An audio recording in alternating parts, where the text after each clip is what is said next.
thank you for coming to this session. And it's the first of many, I know. And so I hope, especially if you folks are on the East Coast, that it's not going to be too late for you. But if you do start to drift a little bit, that's okay. Just want to recognize, as I think virtually everybody here is recognizing, the generosity of the John Templeton Foundation. And in this particular grant, which is not part of the either the Fuller project or the St. Louis University project. There's actually 4 presentations that are running somewhat parallel to those projects that are part of this particular grant, which is entitled The Development, Validation, and Dissemination of Measures of Intellectual Humility and Humility. So there will be 3 other presentations that are part of our grant. It's really one large grant with 4 sub-grants that have been involved in this. And of course, most of us in here, and I don't have to go through this list because I assume virtually everybody has seen this list at one time or another. The list that's provided by June Tagney, who's here tonight, started back in around 2000 and then republished and revised in 2009, where she identifies several different characteristics of what it means to be humble. She was talking about humility in general, not specifically intellectual humility, but we use that as a starting point in the development of our measure and in some of the research then that we've done with our measure. And in 2010, there were a number of us, some of us in this room, and then other individuals as well, who were brought together by the John Templeton Foundation. I called it, just for lack of a better name, the Princeton Working Group in 2010, because we met on the campus of Princeton University. And it was really kind of an early start to this idea of, well, should Templeton be willing to invest some of its funds in the area of intellectual humility, this concept that, quite frankly, I had never heard of prior to 2010 as a concept. And out of that group identified what they thought were 3 key characteristics. By the way, it was a very interdisciplinary group, mostly philosophers and some theologians and some psychologists that were part of that. And that group together, I don't know if I would say that there was consensus, don't know if there's ever consensus, but there seemed to be a tendency around at least to some degree of agreement around these 3 concepts. That when we're talking about intellectual humility, we're talking about a willingness to hold beliefs tentatively and a willingness to revise one's perspective if necessary, a willingness to undertake a critical scrutiny of one's perspective, and a willingness to acknowledge that others may reasonably hold differing views. So those were just some concepts that certainly guided a lot of our thinking as we began to develop some measures of humility and intellectual humility. We decided, even though there has been now some empirical research done on general humility, but a large part of that research has been done with a particular measure that I'm sure many of you are familiar with, the hexaco measure. And there's many of us who have concerns about that measure. It doesn't seem to really be getting at humility the way that it's being conceptualized by at least most researchers, and it's certainly not touching on intellectual humility. So we felt like it would be premature to say that there's no need for any more measurement development in the area of humility overall.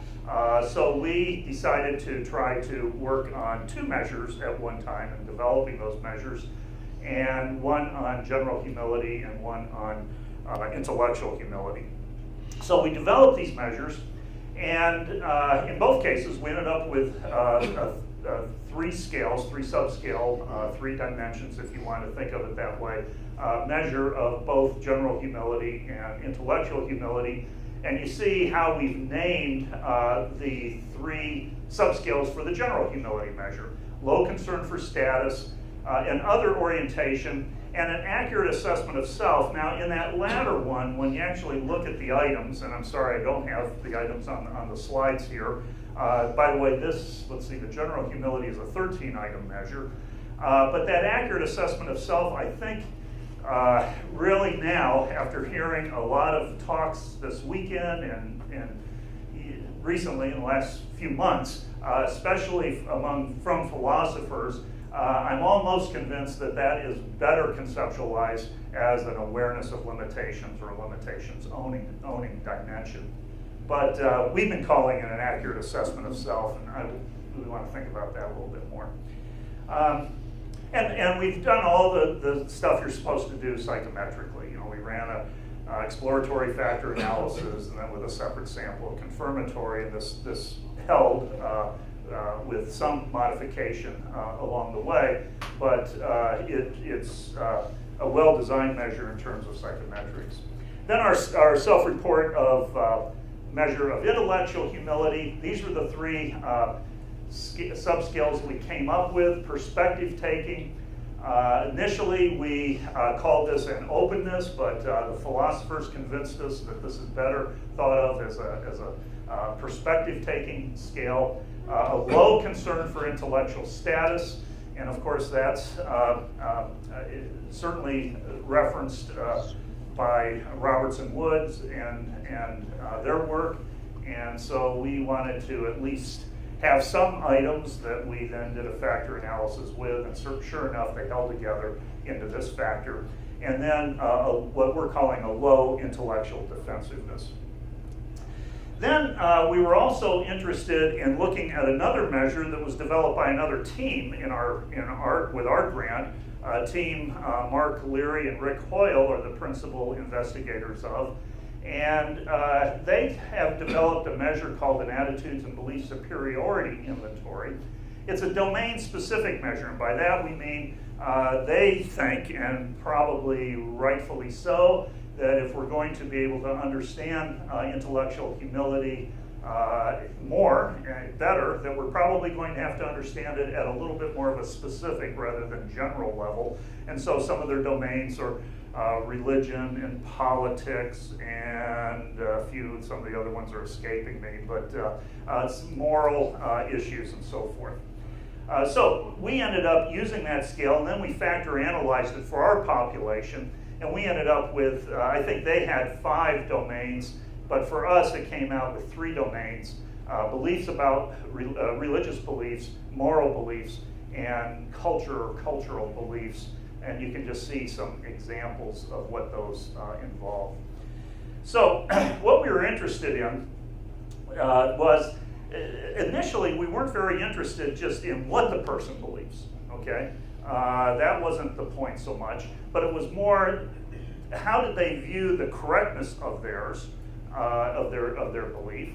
Anywhere from my view is no more correct than others over to my view is the only correct view with intermediate options. And then how comfortable are they with someone else making choices who believes differently about whatever the item might be. And it goes from anywhere that I'm entirely comfortable over to I'm not at all comfortable. So, and again with intermediate choices. So that was our interest, was not so much what the belief was, and there's a reason why I'm stressing this, but the correctness and the comfort level of the belief. So our sample in this study involved religiously affiliated Christian university students. They were undergraduates, intro to psych, introductory stats. We were able to get a sample right at 120. I think it was give or take a few from that, but it was about that size. And what we did was we had these students complete a survey with self-ratings on humility, intellectual humility, personal values, and then several other measures. But then we were asking them to bring 2 friends with them. And so that all of them had to bring 2 friends in order for them to participate in the study. And we had 2 conditions. The students were told that their friends are rating them. So they would bring these 2 friends in under the guise of that we were interested to see if that they're going to be filling out these questions, and we're interested to see how similar friends are on personality variables. But then once they arrived, the experimental group was told, no, these friends are actually rating you on some issues that you're also rating yourself on. And then in the control conditions, we did not tell them this, even though the friends were rating them. Okay, so that's the basic manipulation. Now, what we expected from this manipulation, and that's really what hypothesis 1 is dealing with, is that manipulation and the experimental results, and that's what we're going to spend most of our time talking about here. But we expected an interaction effect, that only those low in humility, and we were testing this with both our measure of general humility and intellectual humility, only those low in humility who knew they were being rated would be less self-enhancing. And those higher in humility would not show this effect.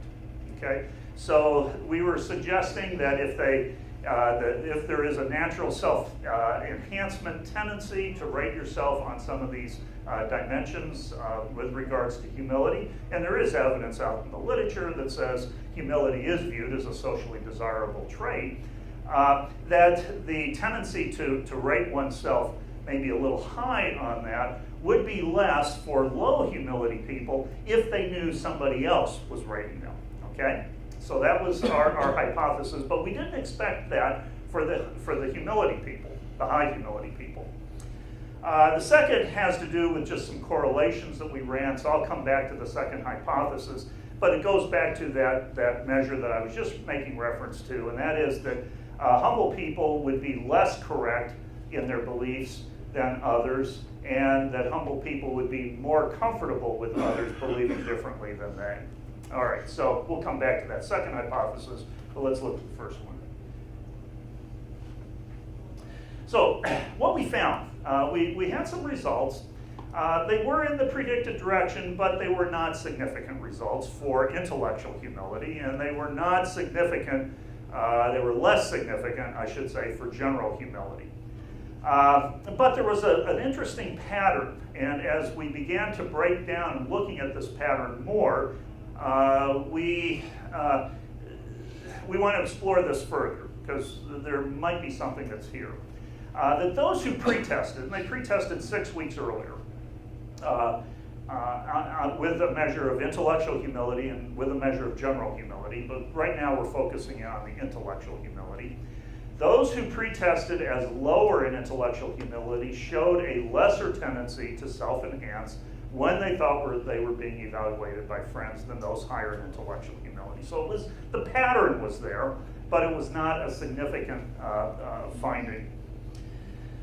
I should point out, even though we didn't predict it, but we wanted to check for it, that an overall condition effect was not found for either intellectual humility or general humility. That is, people who thought others were rating them were no less self-enhancing than those in the control group when you were collapsing across the self-ratings of humility from the pretest. Okay, so this is what we found. With regards to, this is intellectual humility now. It's indicated by this IH right here. And the experimental group is always going to be the blue line. I didn't get that put up on the slide on any of these slides, but the experimental group will be the blue line and the control group is the green line. And what we find is that indeed the control group, these were the people who weren't being told that they were being evaluated by somebody else, when they were low in humility, showed a higher rating, self-rating than the experimental group. But that began to be reduced once we were talking about the more of a middle assessment on humility at the pretest, and slightly reversed among the high humility people. So we found the expected pattern that was there. Again, this was not significant. This particular finding was at the 0.11 level. Now, when we broke this down by our 3 subscales, okay, we continued to see this particular pattern. It didn't seem to be a function of just one subscale more than another, or strictly one subscale.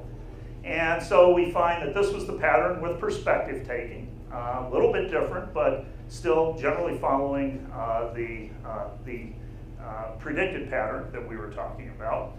Here's the pattern for this. We have kind of a strange nomenclature here, but this is the subscale on being low in concern for status, or intellectual, low intellectual concern, okay, for status. And so, once again, we see the pattern there. It's not particularly, it did not follow the general pattern on that particular subscale. But on the third one, we found this, this is low on intellectual defensiveness. We found that once again, the pattern held. So, quite simply, the effects are not strong enough at this point, but they definitely follow the pattern, and they do so with not only the overall findings, but 2 of the 3 subscales. With regards to general humility, we didn't find it. We didn't find the effect, at least with the overall measure. But I think that this is primarily explained by one of the subscales, why we didn't find it. So this is what we did have, and notice it was actually the experimental group that was higher than the control group in this case, in all 3 conditions, and even more so in the low intellectual humility. That would be reversed from what we were, low in general humility. That's reversed from what we expected in our prediction. And we found that to be, that's the same scale, isn't it? Yes, sorry about that. Well, here.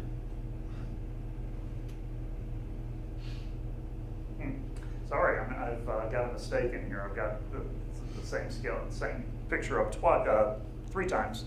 And I've only got one of the subscales here that's, and this is the problematic one, quite honestly, that's creating. The other 2 subscales, the ones I'd like to show you, because they did follow our predicted pattern, and it was this one particular subscale that did not, that basically influenced the results. And so what we had here was, this is, OO means other-oriented. And once again, it was the reverse of what we were expecting. And yet, in some ways, we were thinking, well, this is a bit of a confound here that we hadn't thought of before, because we're asking people how other-oriented they are at the same time that we're telling them that you're going to be evaluated in a sense right away on specifically how it could be understood as being other-oriented. Okay, so this was the tail that was wagging the dog with regards to the general humility findings here, and it created the no effect overall. So, so 5 of the 6 subscales, you'll have to just trust me on those 2 that I didn't get up here, but 5 of the 6 subscales followed the predicted pattern. 3 on intellectual humility and 2 on general humility. So, you know, we found that both discouraging and encouraging in the sense of the results. None of this, again, achieved statistical significance. I want to remind you of that. But we did found in a repeated sort of way the pattern that we were expecting to.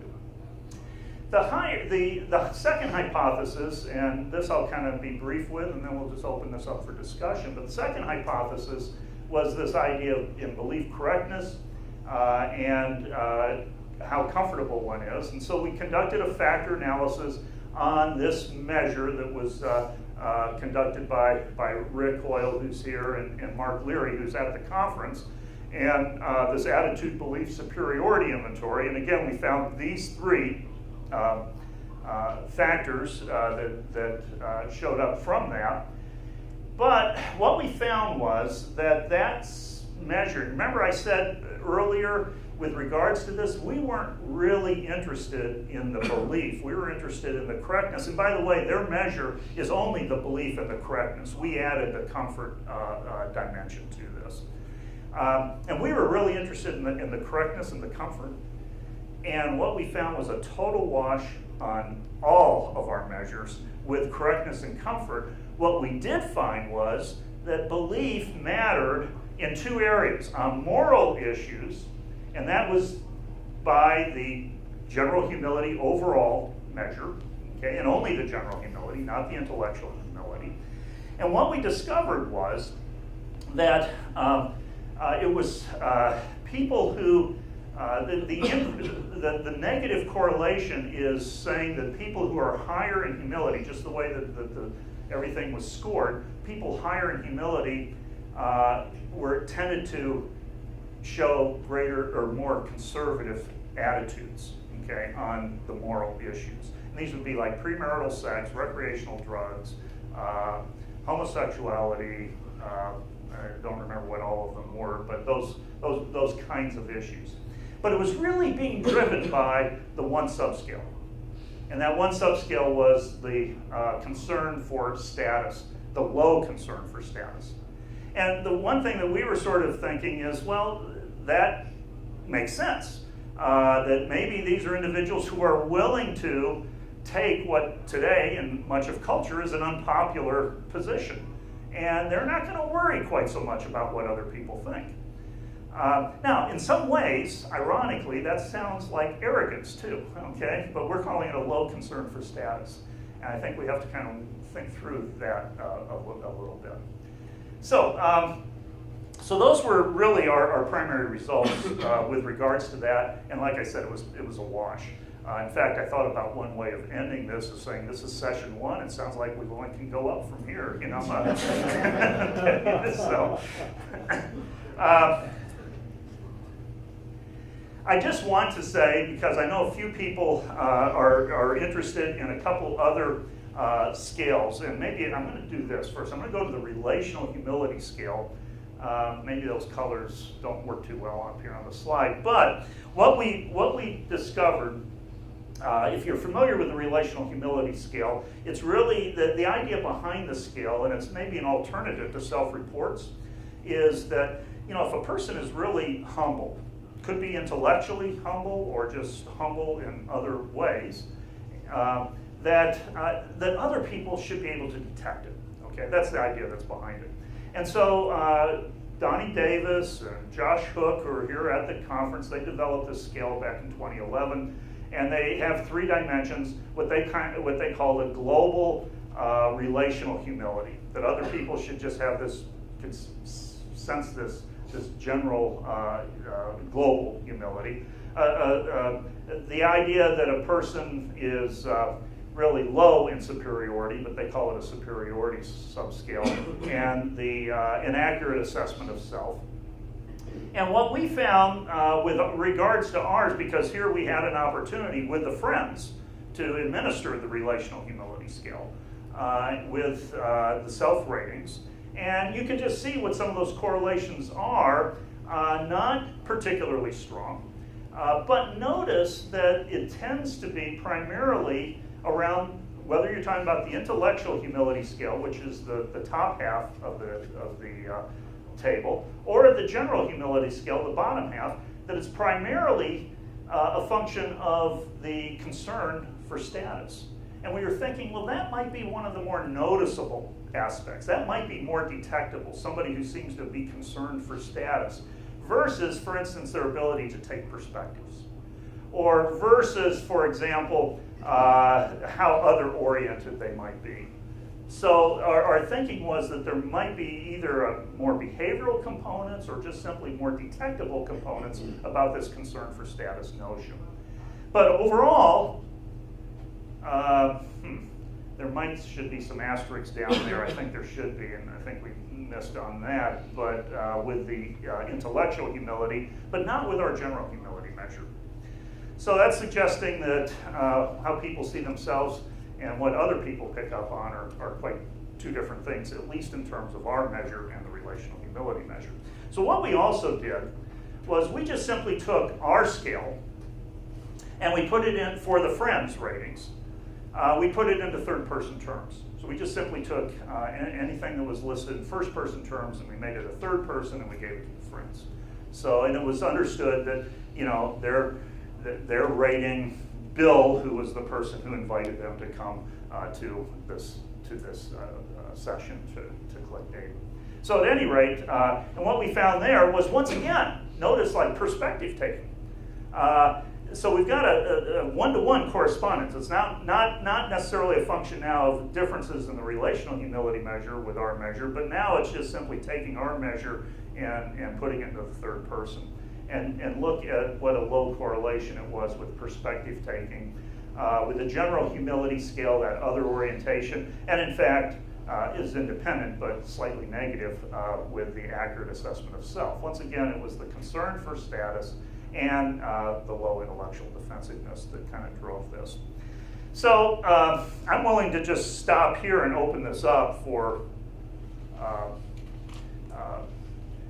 discussion. You know, maybe we have some flawed measures ourselves. On the other hand, we have quite a bit of construct validity with our measures, and some limited data that suggests, that's not reported here, but suggests that there might be a tendency for people higher on our measures, especially our measure of intellectual humility, to not overclaim their knowledge as much as people on lower. It's kind of a weak finding, but it's in that direction. Maybe it's that these measures don't function very well with a religious population. Most of our development was with a broader population, and this was just done with these particular college students. Maybe it's that ABSI doesn't particularly apply well to college students, to religious college students. And so, or it might just be something wrong with our conceptualization. So we're open in the spirit of humility to look at all of these. All right, so with that, I'll stop and we have some time for questions. I didn't recognize publicly my co-authors, but they're here on the front row. Good co-authors that they are.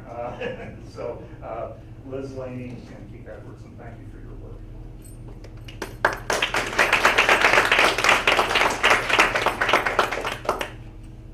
All right, so we'll do a finger policy when it comes to discussion. Hand if you have a new question, finger if you have a follow-up.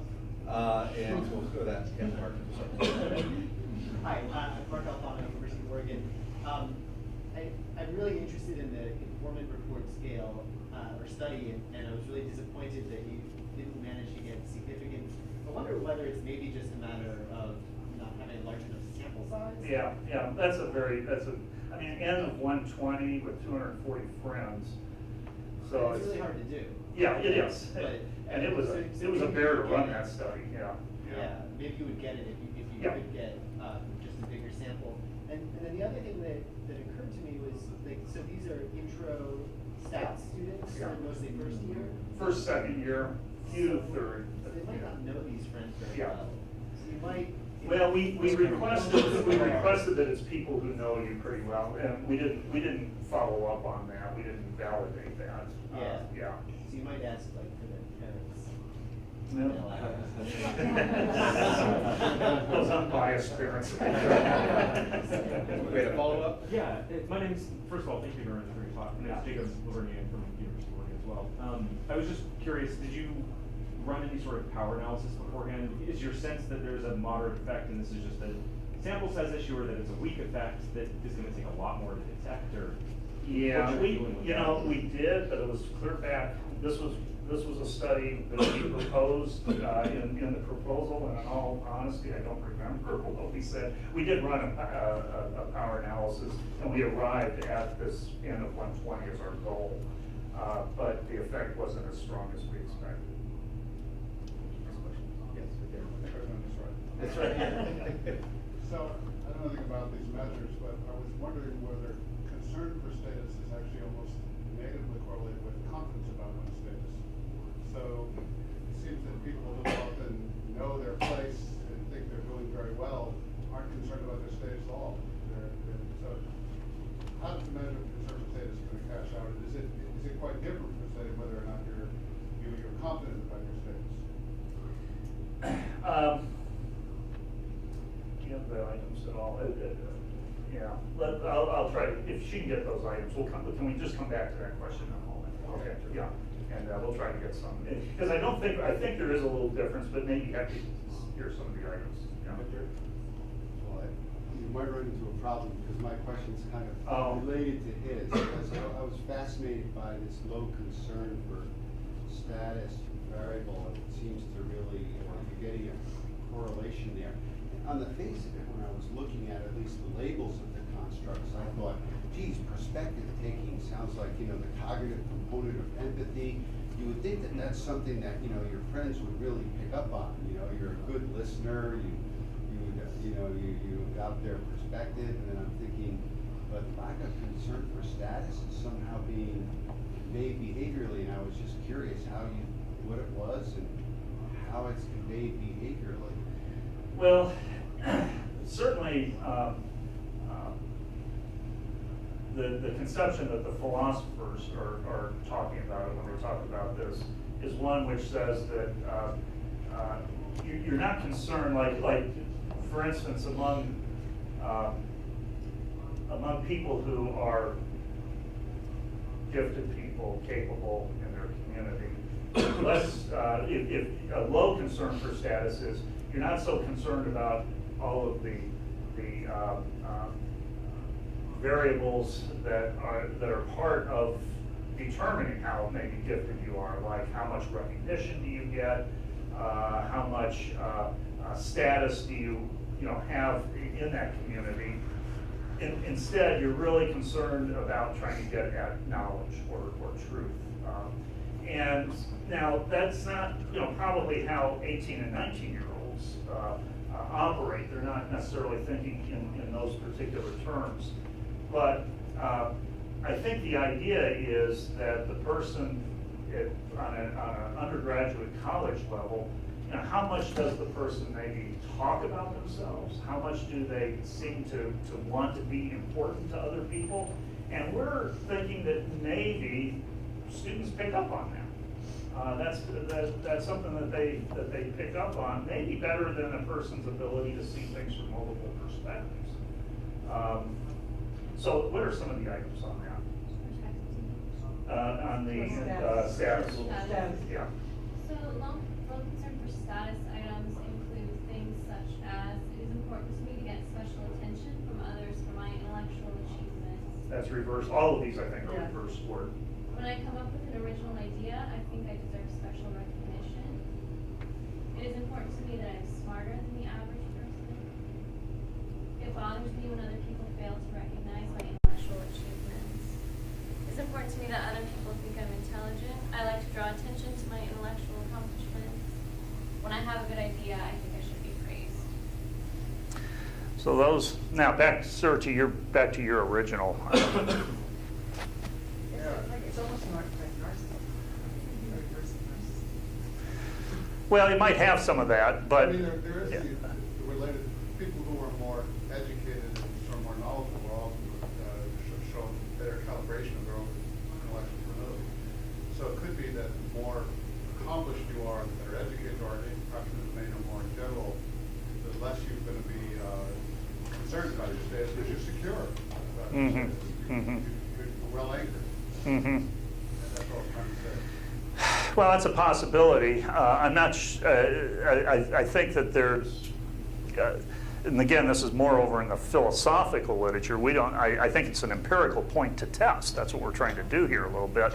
But just how important is this to an individual? And it could very well be that the person who's very, you say people are maybe better able to calibrate their ability when they have more knowledge and so forth. I don't know. I think that's a very empirically testable notion, because I could see an argument that says, no, boy, the more knowledgeable I am, the more I want people to see that. Yeah. Yeah. There's a fair amount of data on that question, and it's complicated, but in a general statement, it generally correlates possibly to say if you're better educated, you're likely to be better cognitive, of what you know, what you don't. Not always. I'll talk about some of that tomorrow. Okay. All right. Well, that's good. I mean, that's the kind of stuff we need to hear. Yeah. Next question.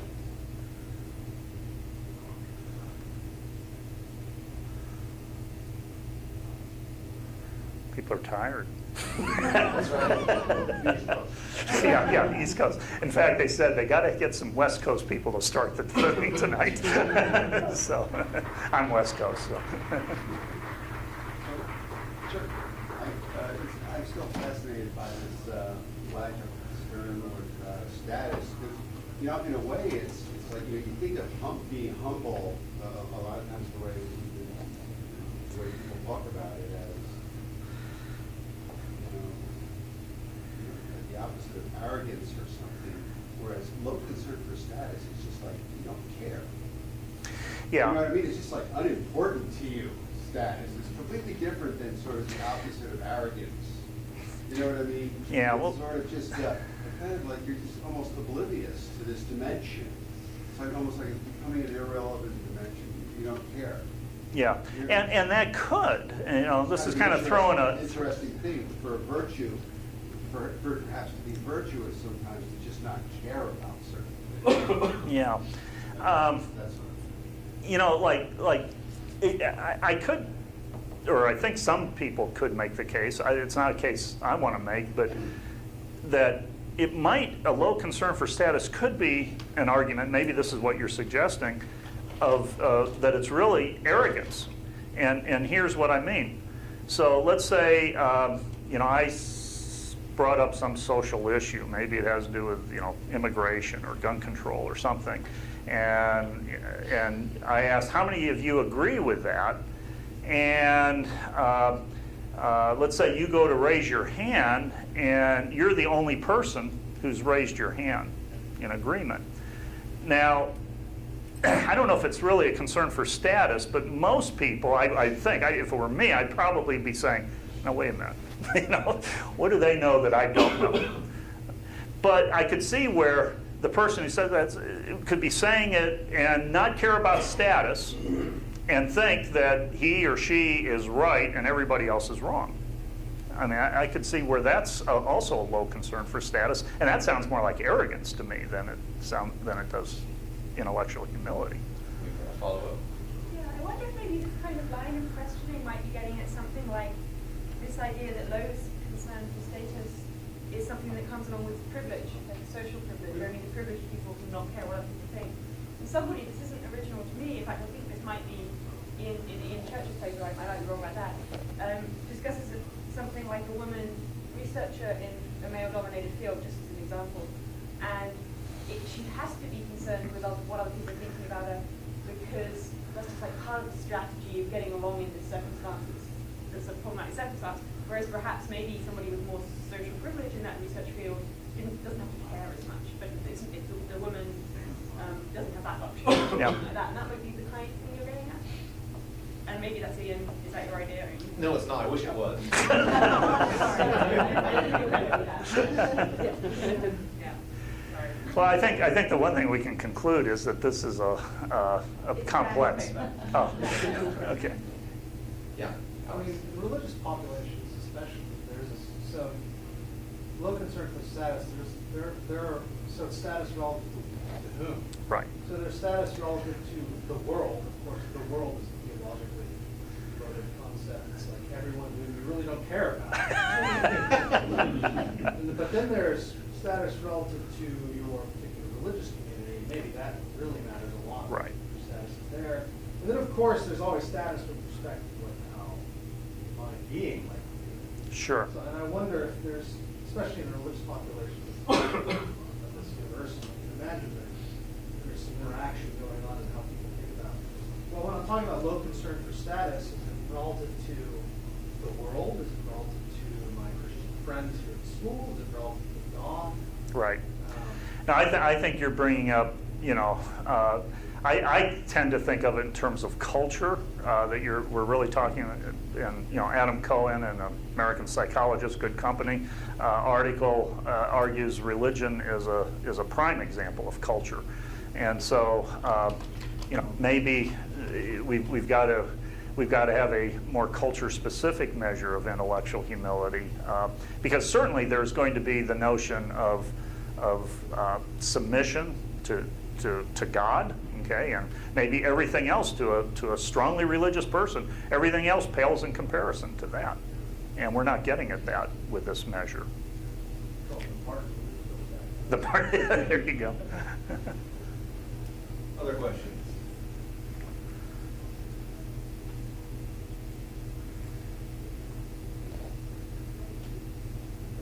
Sure. Yeah, I mean, did you analyse the results by gender, and is that something that you plan to do? And also, I didn't hear the Okay, very sorry. first part. Did you analyse the results by gender? And if not, is that something you might do? And then once we're on to the theme of demographics, like I guess it's always a constraint that we're testing undergraduates, right? Oh, yeah. But it Yeah. seems like this is the kind of thing that you would well expect differences of people at different ages in Right, their life. right. We do have planned, first of all, on the gender question, no, I actually hadn't thought much about gender on these particular issues. So I think we'll do that. We'll at least take a look at that, but we haven't analyzed it to this point. We do have a study that we hope to get underway here soon that's looking at basically replicating this in a community sample. We're going to have the N problem, okay? But an adult sample, and we have limited access to some people, and we're trying to get the N bolstered before we take the plunge on that. And then we can't do I don't think we can do the experimental manipulation very well. Maybe we could do it in a different fashion with something like an MTurk sample that we're just trying to play around with a little bit, but we've got a ways to go on that one. Yeah. Just a word of warning, don't do an informant report study on MTurk. I can tell you my horror story later. Okay, thank you. This is worth the wait of coming across on the boat this afternoon right there. But you only need them to perceive that they're being made. That's right, that's right. Yeah, so we couldn't get the other measures and so forth, but we could at least get them to perceive that somehow, right? Yep, another follow-up? I also, though, actually, you don't always even really need a close partner. I've found, it seems like a lot of times recently, you really know someone to get out their humility, but I found it's oftentimes just a single paragraph, people can read it pretty reliably and will agree on the person's humility, so it's actually a lot more salient. You have to give them credit. Okay. And I've done that with MTurk. Mm-hmm. I might talk with you some more on that. Yeah, it'd be great. Other questions?